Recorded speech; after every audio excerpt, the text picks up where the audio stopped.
আসসালামু আলাইকুম। আজকে আমি নামাজ সম্পর্কে ফজিলত বলবো। ১ নাম্বার রুজির বরকত চাস্তে নামাজ।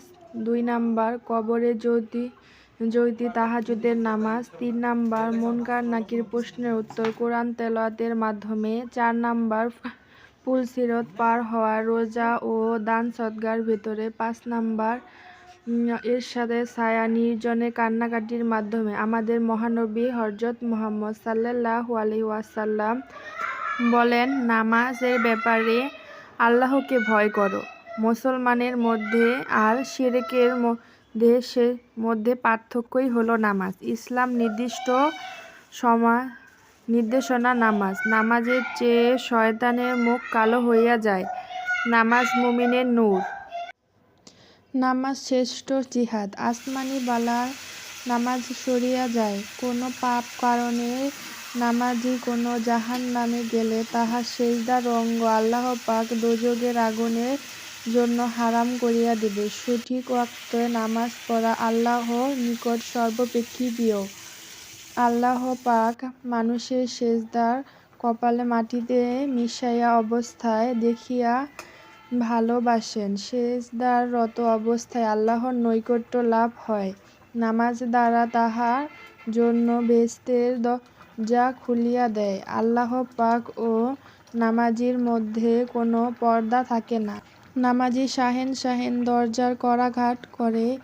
যে বারবার কড়াঘাত করে তার জন্য দরজা খোলাটাই স্বাভাবিক। দেহ মন যেমন মস্তক দ্বীনের জন্য তেমনি নামাজ। নামাজ দ্বারা হৃদয় আলোকিত হয়। ঠিকভাবে ওযু করিয়া নম্রভাবে সহিত ফরজ বা নফল নামাজ পড়লে গুনাহের মাপ চাইলে গুনাহ মাপ হইয়া যায়। জমিনে যে অংশে নামাজ পড়া হয় সে অংশ গর্ব করিয়া থাকে। ২ রাকাত নফল নামাজ পড়িয়া দোয়া করিলে নিশ্চয় কবুল হইবে।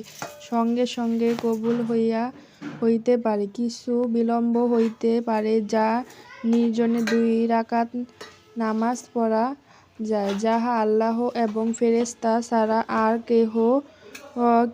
কেহ জানে না, সে নামাজ জাহান্নাম হইতে মুক্ত ও পরকালে হইয়া যাইবে। যে একটি ফরজ আদায় করিলে আল্লাহর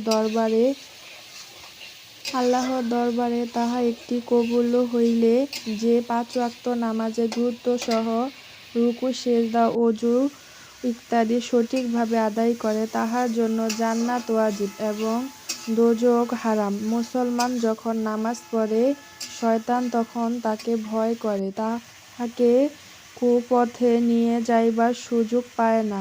ওয়াক্তমত নামাজ পড়া সর্বশ্রেষ্ঠ আমল। নামাজ প্রত্যেক পরহেজগার ব্যক্তির কুরবানী স্বরূপ। আল্লাহর নিকট সর্বচেয়ে প্রিয় আমল আউয়াল ওক্তে নামাজ পড়া। প্রাতঃকালে যে নামাজ পড়িতে যায় তাহার হাতে ঈমান ঝান্ডা থাকে। যখন কেহ নামাজে দাঁড়ায় তখন আল্লাহর রহমত তার দিকে রুজু হয়। মধ্যরাতে নামাজের শেষ নামাজ, তবে অল্প লোকই উহা পড়িতে থাকে। মুমিন বুজুর্গ তাহাজ্জুদের মধ্যে।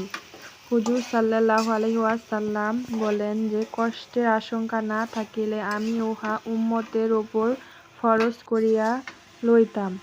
তাহাজ্জুদ পড়া নেক বান্দাদের তরিকা। তাহাজ্জুদের গুনাহ হইতে বিরত রাখা, উহা দ্বারা দেহ সুস্থতা ও লাভ হয়। আল্লাহ পাক বলেন, হে আদম সন্তান,